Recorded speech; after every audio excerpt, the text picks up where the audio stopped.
तो अब हम लोग अपने दूसरे टॉपिक की तरफ आगे बढ़ते हैं। Contract labour regulation and evolution act 1970। और आई गेस आप लोग स्पीड में पढ़ाई कर रहे होंगे। और मैंने सोचा कि आज आप लोग को दो वीडियो प्रोवाइड कर दूं मैं जल्दी जल्दी। बाकी स्टूडेंट बोल रहे थे तो मैं सोचा मतलब मुझे कर देना चाहिए।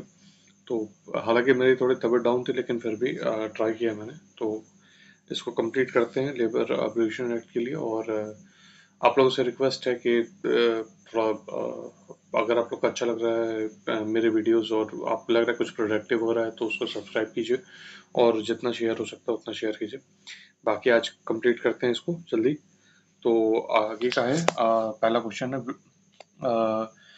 which of the following act is specially enacted to protect the interest of contract labor in terms of wages, hour of work, welfare, health and social security? तो ये कॉन्ट्रैक्ट लेबर एक्ट है। रेगुलेशन वो आगे contract labour regulation and evolution act 1970 applies to every establishment और contractor in which dash workman. तो ये 20 और मोर होगा। अब तो मैक्सिमम में आपको याद ही हो गया होगा 20 और मोर वाला। In which of the following statement is correct about the contract labor? तो both of the होगा। Contract labor have very little bargaining power। मतलब अब जैसे मान लीजिए कि कॉन्ट्रैक्ट में जो लोग होते हैं वो दिहाड़ी मजदूर होते हैं, तो आप वो कैसे बार्गेनिंग कर लेंगे? उनका यूनियन तो कुछ होता नहीं है, वैसे ही पैसे वैसे कम होते हैं। अगर उनको कोई और नहीं मिलेगा तो वो किसी और को दिहाड़ी पर रख लेंगे, तो बार्गेनिंग पे नहीं होता। और no social security are often engaged in hazardous occupation in during their life. मतलब मजबूर जब होंगे तो उनके पास अगर 500 भी नहीं होगा तो उनको मजबूरी में काम करना पड़ेगा, तो वो कुछ भी करने के लिए तैयार हैं। जैसे नहीं आप पहले देखते थे कि नाली के अंदर घुस जाते थे, क्योंकि पहले सिक्योरिटी नहीं थी, कुछ भी ऐसे नहीं था, तो वो मजबूरी के लिए 400 रुपए 300 रुपए के लिए भी वो काम करते थे। उसके बाद दूसरा वाला है contract labour is a significant and growing from form of employment. It is prevalent in almost all industries and allied operations and also in service sector। तो हाँ ये चीज़ है बहुत में आज के टाइम में। The Contract Labor Regulation Abolition Act 1970, तो ये all of the above regulate the employment of contract labor in certain establishment, provide for abolition of contract in certain। तो मतलब मान लीजिए कि अगर कुछ गलत काम हो रहा है, रूल एंड रेगुलेशन जो नहीं चल रहा, तो एबोलिश भी कर सकते हैं। ठीक है, ये चीज़ है। उसके बाद से मैटर लाइक हेल्थ सेफ्टी ये सब मेजर देखना है। अभी आपको आगे पता चलेगा क्या क्या वो देखेंगे। और ये कहाँ पे लागू होता है, ये वाला क्वेश्चन आ गया। तो होल ऑफ इंडिया पे होता है। तो आज अब तो ये आपको याद ही हो गया कि किसी मैक्सिमम में और सारे होल ऑफ इंडिया पे होते हैं।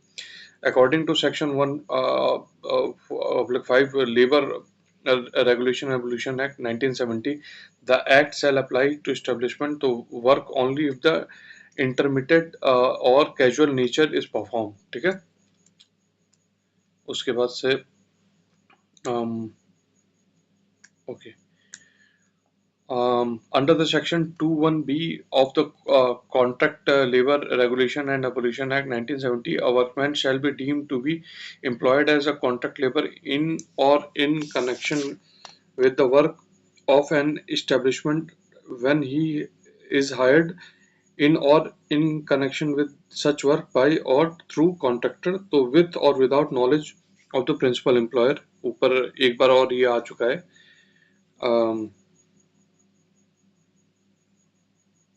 एक मिनट, मैं बस इसको जरा कंफर्म कर रहा हूँ। नॉलेज ऑफ प्रिंसिपल एम्प्लॉयर, ठीक है, हाँ ठीक है।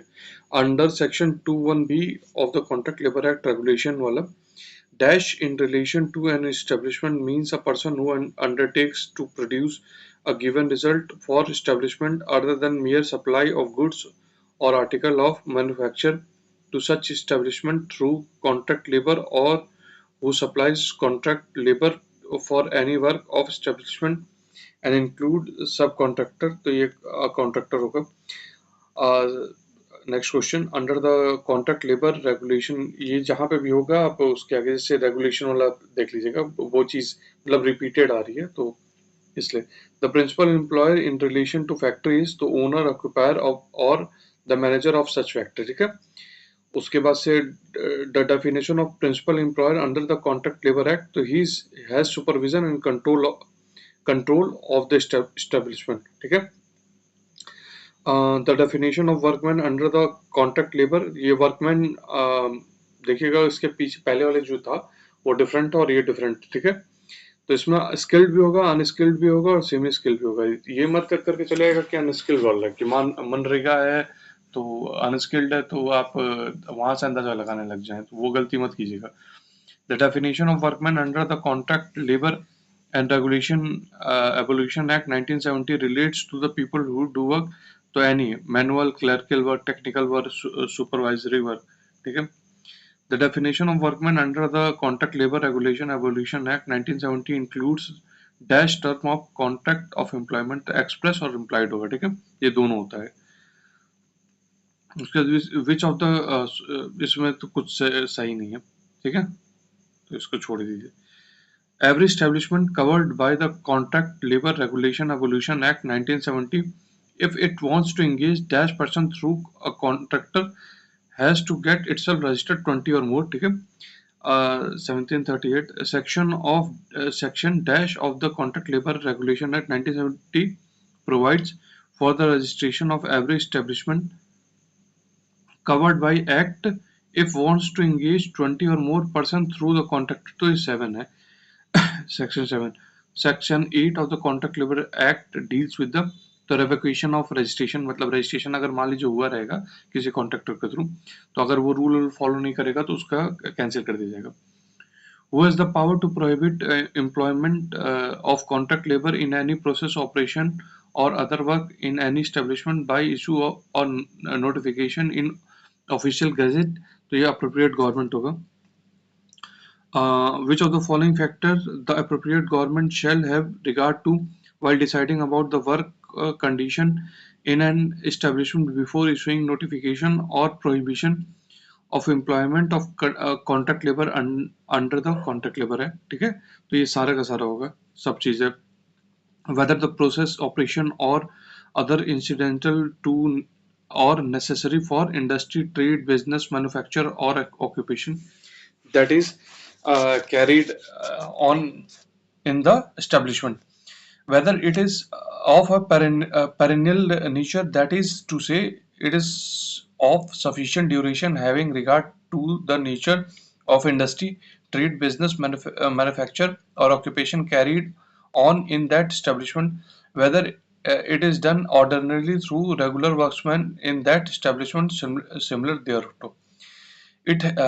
Next question. It has been held by the Supreme Court in Vigilis Private Limited and the Workman 1971 that after enforcement of Contract Labor Act Regulation Abolition Act 1970, the sole jurisdiction for abolition of contract labor in any particular operation vested with the appropriate government, and thereafter tribunal have no jurisdiction to abolish contract labor. Supreme Court cannot under Article 32 of the Constitution order for abolition of contract labor act। तो article 32 के बारे में तो आप जानते ही होंगे, जब writ आपका कोई फंडामेंटल राइट्स वायलेट होता है तो आप आर्टिकल 32 के अंदर और आर्टिकल 226 के अंदर इन हाई कोर्ट आप जा सकते हैं। तो इसमें ये किसी ने केस किया था कि इनका फंडामेंटल राइट्स वायलेट हो रहा है, तो आप सुप्रीम कोर्ट ने बोल दिया था कि नहीं, ये आपका एक एक्ट बन गया है, आप इसके अंडर में जाके आप वो कीजिए, आप कोर्ट के पास या ट्राइब्यूनल आपके लिए नहीं बोल सकता। Which of the following statement is correct about the after effect of abolition of Contract Labor Act as per the Contract Labor Act?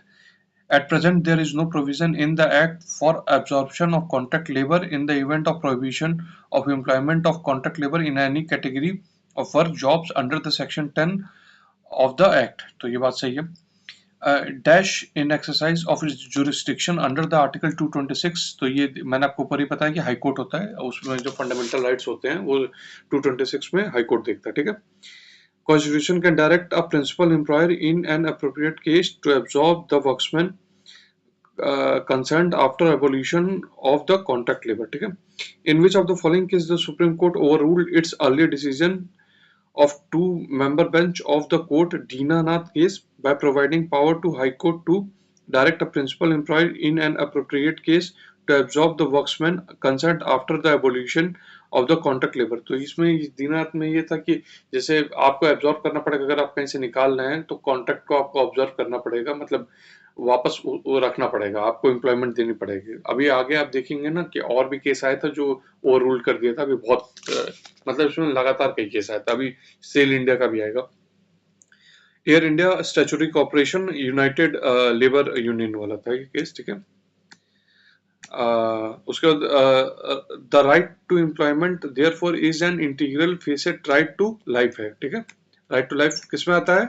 Article 19, sorry article 21। बताओ, मैं भी कंफ्यूज है, थकावट ना, मतलब आप लोग के चक्कर में मेरा भी गलत हो जाएगा और क्लोज कर लोग बोलेंगे। बताओ, ये देखिए आगे केस तो labour case in Steel Authority of India national union water front worker the Supreme Court overrule the judgment delivered in the case statutory corporation case the apex court had that neither section 10। देखिए इसमें इसी में बोला था कि मतलब आपको रखना है nor any other provision in the act whether expressly or by necessary implication provide for automatic absorption of contract labor by issuing a notification by the appropriate government under the section 10(1) prohibiting employ of contract labor in any process or operation or other work in any establishment. Consequently, the principal employer cannot be required to order absorption of contract labor working in the concern establishment. तो ये true है। अब आप लोग तो डर जाएंगे exam में देख के इतना बड़ा क्वेश्चन, हालांकि कुछ क्वेश्चन है ही नहीं, मतलब वो यही बात पूछना चाह रहा है कि ये जो केस का पूरा नाम दे दिया है और उसने बोल दिया कि ओवररूल हुआ था कि नहीं हुआ था, लेकिन वहां पे जाएंगे आपकी हालत खराब जाएगी, आप तुरंत अरे बाप रे इतना बड़ा क्वेश्चन है, मतलब एक क्वेश्चन तो 2 लाइन का होना चाहिए ना, ये इतना बड़ा। तो गुरु मतलब आप लोग को ये चीज समझा रहे हैं, लॉ अभी आप लोग डीलिंग नहीं किए हैं, लॉ बहुत लंबा लंबा स्टेटमेंट होता है। जो सीसेट आप लोग दे के आते हो ना और डर जाते हो, जब यूपीएससी का सीसेट की बात कर रहा हूँ, यूपी पीसीएस और बिहार पीसीएस में तो होता ही नहीं है। तो वो जो डर जाते हो ना, वो सिर्फ एक मजाक है। अगर लॉ करना चाह रहे हो, जैसे अभी आप एपीएफसी में जाओगे ना और वहां लंबा लंबा आएगा पूरा एक से एक की आपको ऐसे काम करना वैसे, और आपको पढ़ना होगा और पढ़ के आपको उसका क्रक्स निकालना होगा, इंटरप्रिटेशन करना होगा, क्योंकि आप क्वासी जुडिशियल बॉडी होगे ना। एपीएफसी जो होता है वो क्वासी जुडिशियल बॉडी होता है।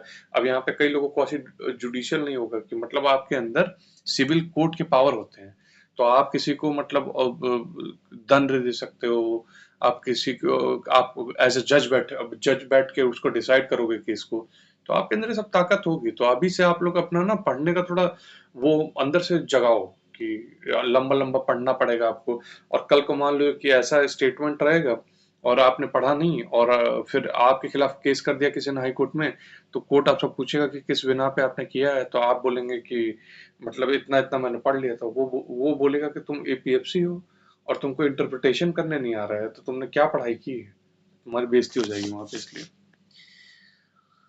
the license of contractor under the Contract Labor Regulation Evolution Act 1970 is valid for, तो ये 12 मंथ के लिए होता है sorry। Under the section 17(2) of the Contract Labor Regulation and Evolution Act 1970, contractor is required to provide for the rest room where the contract labor is required to halt night in connection with work of an establishment. मतलब रात को अगर मान लीजिए काम चल रहा है और एस्टेब्लिशमेंट वहां पे रुकने के लिए है, तो आपको वहां पे ये रेस्ट रूम का व्यवस्था करना पड़ेगा। Who is required to provide the facilities, canteen, restroom, etc. under the Contract Labor Regulation Act? तो कॉन्ट्रैक्टर करेगा, ठीक है। मतलब कॉन्ट्रैक्टर करेगा, ये प्रिंसिपल एम्प्लॉयर नहीं करता है। अभी मैं बताऊंगा प्रिंसिपल एम्प्लॉयर कब करेगा। As per the section 18 of the Contract Labor Act, it shall be duty of every contractor employing contract labor in connection with the work of establishment to provide maintain। तो देखो ये चीज है, ये याद कर लेना, ये क्वेश्चन पूछा हुआ है। A sufficient supply of wholesome drinking water for contract labor at convenient places, a sufficient number of latrine and urinals of the prescribed type of conveniently situated and accessible to the contract labor and washing facilities। Which of the following is not included as important provision to be provided and maintained by the contractor under the Contract Labor Regulation Act? तो maternity home and ratio for female employees, तो इसमें नहीं होता है, ठीक है। अब ये मत कि आप पहले मैंने फैक्टर्स एक्ट में और इसमें पढ़ा दिया है तो मतलब वो आप मार के चले आएंगे, वो एक्ट डिफरेंट है, ये एक्ट डिफरेंट है, ठीक है। और अगर ये गलती करेंगे आप तो मेरा डंडा रहेगा और आपका सर रहेगा, और उसका जब फूटेगा तो मुझसे मत बोलिएगा कि एक तो सर वो भी कर रहा था और मार भी रहा है। अब इतना छोटा छोटा आंसर तुम गलत करके आओगे तो मुझे तो दुख होगा ही ना, इतना पढ़ाने के बाद भी। अब तुमको सोचो यहाँ तक मैं 800 क्वेश्चन तक लगभग पहुंच गया हूँ। अब सबका डिफरेंसेस मैं तो बार बार बोल चुका हूँ कि कैसे करना है, क्या क्या करना है, तो देख लेना। As per the contract labour regulation act, if if the prescribed amenities, canteen, restroom, and other facilities, first aid box are not provided by the contractor within the prescribed time, then such amenities shall be provided by the principal employer होगा, ठीक है। और उसके बाद से उनको पैसा वो कॉन्ट्रैक्टर से काटेगा।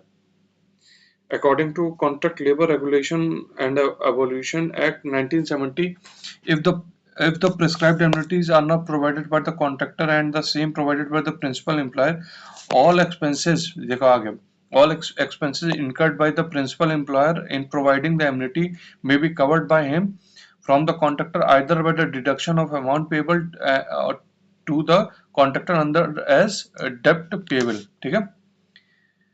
तो ये ट्रू होगा, मैंने आपको बता दिया ऊपर। A common complaint against the contractor has been sent. Some of them do not pay proper wages to the contract labor, or those payments are not made in time, or that arbitrary deduction are made from wages. To take care of such malpractice, Section 21 of the Contract Labor Regulation and Abolition Act 1970 lays down that the contractor shall pay wages in presence of the authorized representative of principal employer. With which of the following statement is incorrect with respect to Contract Labor Regulation Evolution Act? The 1970 shall be the duty of the principal employer to ensure the disbursement of wages in presence of authorized representative of contractor, ठीक है।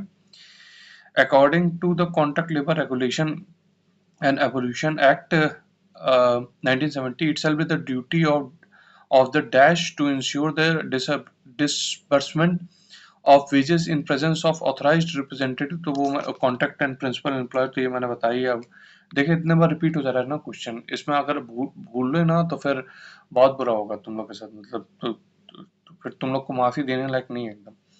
Who fixes the wages period in respect to which wages shall be payable under the contract labor, तो ये contractor होगा, ठीक है। The rules under the Contract Labor Regulation Abolition Act 1970 provides that no wage period shall exceed, तो ये 1 month होना चाहिए, उससे ज्यादा नहीं एक्सीड होना चाहिए, ठीक है। और इसके पहले वाला टॉपिक पढ़ाया उसमें 7 days किसका था। The rules under the Contract Labor Regulation Evolution Act 1970 provides that the wage of every person employed as contract labor in an establishment or by contractor where less than 1000 such persons are employed shall be paid before the expiry of, तो 10th day होगा, ठीक है। और 7th day कब होगा, जब 1000 से नीचे होंगे, ठीक है। where the employment of any worker is terminated by or on behalf of the contractor, the wages earned by him shall be paid before the expiry of dash working day, तो ये यहाँ पे भी सेकंड डे होगा, ठीक है। और second day कहाँ पे होगा, ऊपर आपको इसके पहले भी किस एक्ट में मैंने पढ़ा है, as the contract labour regulation evolution act 1970 the wages shall be paid, तो ये होगा आपका without any deduction of any kind except those specified by the central government or by general or special order in this behalf or permissible under the payment of wages act।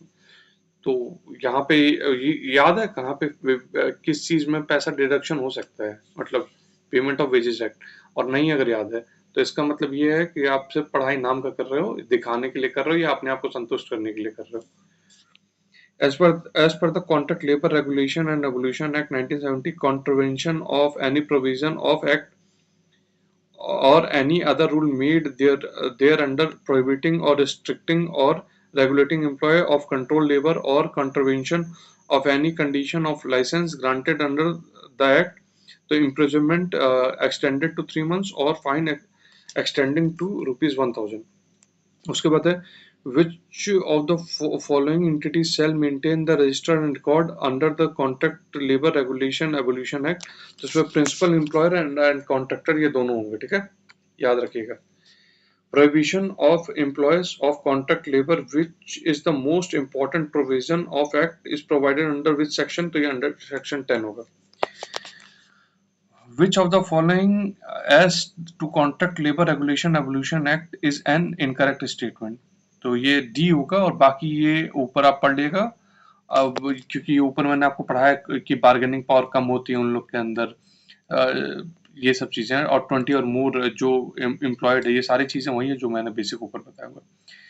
In which of the case it was held that though there exists no express provision in the act for absorption of employees in the establishment where contract labor system is abolished by the publication of notification under section 10(1), the principal employer is under obligation to absorb the contract labor, that the linkage between the contractor and employee stood snapped and direct relationship stood restored between the principal employer and the contract labour as its employees. तो ये Air India statutory corporation and united labour union होगा, ठीक है। In which of the following के judgment of Air India statutory corporation versus united labour union 1997 was overruled? तो ये देखिए steel authority में ऊपर पढ़ा है ना, steel Authority of India versus, इसमें ओवररूल्ड कर दिया गया था। A section dash of the contract labor regulation provision provide that if the prescribed ये देखिए वही चीज है कि मान लीजिए कि कैंटीन नहीं है और वो नहीं है, तो वही रिपीटेड क्वेश्चन है कि प्रिंसिपल एम्प्लॉयर जब देगा तो पैसा काट लेगा, तो वही चीज है। और एक्चुअली में ये सेक्शन के बारे में थे, तो मतलब under people under contract under any contract people under contract to 20 है, सॉरी 20 लोग होने चाहिए मिनिमम इसका। सॉरी ये वाला ना जल्दी में थोड़ा मुझे लगा कि वो पूछ रहा है वही चीज। A common complaint against the contractor has been that some of them do not pay proper wages to the contract laborer, or that payment are not made in time, or that arbitrary deduction are made from the wages to take care of such malpractice. Section dash of the Contract Labor Regulation Evolution Act 1970 lays down that the contractor shall pay wages in the presence of the authorized representative of the principal employer। तो ये section 21 है। अब मान लीजिए कि आपको job, जो ये गरीब लोग होते हैं, तो जैसे जो काम करते हैं दिहाड़ी मजदूर लोग, तो मान लीजिए आप कहें कि नहीं मैं 450 रुपये दूंगा और तुमको काम करना है तो काम करो वरना कल से मत आना, तो उसके लिए ये सब चीजें मतलब देखनी पड़ती हैं, ठीक है। Under the provision of Contract Labor Regulation Evolution Act 1970, if any difficulty arises in giving effect to the provision of the Act, then which of the following is competent to remove the difficulty? तो central government है ये। Which of the following provision not covered under the Contract Labor Act Regulation Evolution? तो regulation of employees of contract labor by the principal employee, ठीक है। Appropriate government under the provision of Contract Labor Regulation Evolution Act 1970 may make rules relating to canteen in which of the following? So, the day by which the canteen shall be provided, the number of canteen that shall be provided, the food stuff which may be served, the charges for the नहीं हाँ मतलब ये होगा, और the charges for the food stuff, और ये last वाला ई वाला नहीं होगा, ठीक है।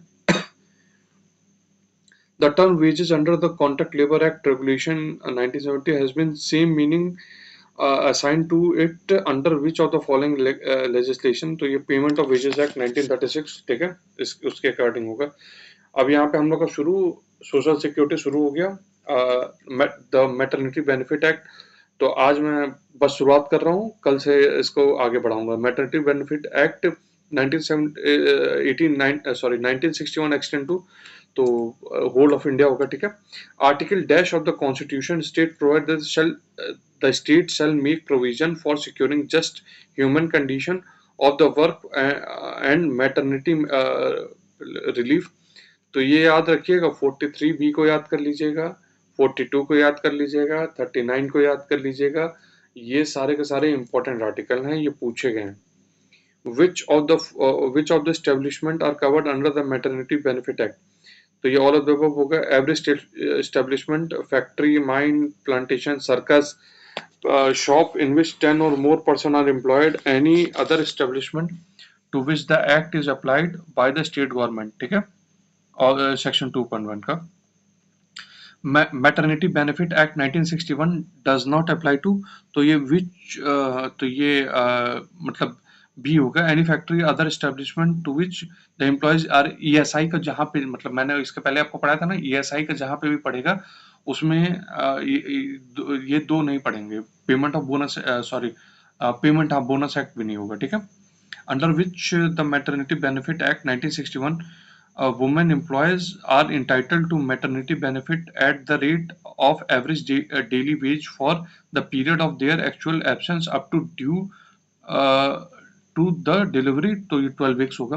जैसे मैं आपको जितना भी लाइन वाइज पढ़ाया हूँ ना, जैसे फैक्ट्रीज एक्ट पढ़ाया हूँ, बोनस है, पेमेंट ऑफ वेजेस एक्ट है, वो इसीलिए लाइन वाइज पढ़ाया हूँ क्योंकि आपको ना जो चीजें मेन पहले याद होनी चाहिए कि फैक्ट्री में कितने लोग हैं या कैसे हैं, इसीलिए आपको याद हो गया होगा. मतलब जो लोग लाइन से देख रहे हैं सारा वीडियो, उनको मैक्सिमम चीजें याद हो चुकी होंगी सिर्फ वीडियो देख के. रिवीजन तो चलिए आपका है ही है, लेकिन आपको वीडियो से ही कई चीजें आपको याद हो चुकी होंगी.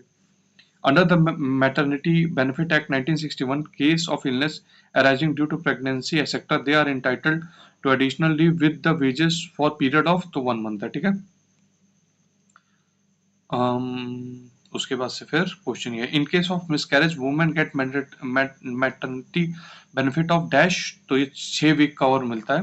If a women entitled to maternity benefit dies before receiving it, the employer shall pay benefit to person nominated by her legal representative. ठीक है. Which of the following article of the Constitution provides that the state shall in particular direct its policy towards the securing that the health and strength of workers, men and women, and the tender age of children are not abused, and that citizens are not forced by economic necessity to enter a vocation unsuited to their age or strength, and the children are given opportunity facilities to develop in a healthy manner and in condition of freedom and dignity, and the childhood and youth are protected against the exploitation and the moral and material abandonment. तो इतना तो देख के ही आपकी हालत खराब हो गई होगी. आप सोचोगे इतना बड़ा क्वेश्चन, अरे भाई अब पढ़ेंगे उसके बाद से जब यहाँ पे, और लिटरली आप फंसोगे भी. अगर मान लो ये पहली बार आपका सामने है तो फंसोगे आप. इसलिए मैं आपको अभी पढ़ाते हुए मैं आपको आर्टिकल भी बता दूँ. 43 जुबानी याद होनी चाहिए, 39 जुबानी याद होनी चाहिए, 42 जुबानी याद होनी चाहिए. उसके बाद से हाँ, आर्टिकल 40 ये जुबान याद होनी चाहिए कि क्या है, क्यों है और कैसे है. ठीक है. मैं बोल दे रहा हूँ, आपका काम है पढ़ना. अगर आप नहीं पढ़ोगे तो फिर बाद में मुझसे बोलना मत. Maternity benefit are aimed to protect the dignity of dash by providing for full and healthy maintenance of woman and her child when she is not working. तो motherhood के लिए होता है.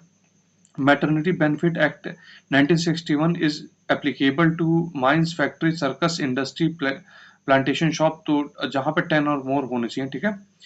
उसके बाद under the maternity benefit act 1961 according to section 3B, तो ये includes a stillborn child होगा. ठीक है. तो यहाँ पे हम लोग वैसे कंप्लीट कर रहे हैं, यहाँ पे एंड ही है अभी. Which of the following is not included wages under the maternity benefit. वैसे ESI एक्ट होना चाहिए, लेकिन मैं आगे देख के आपको बताऊंगा.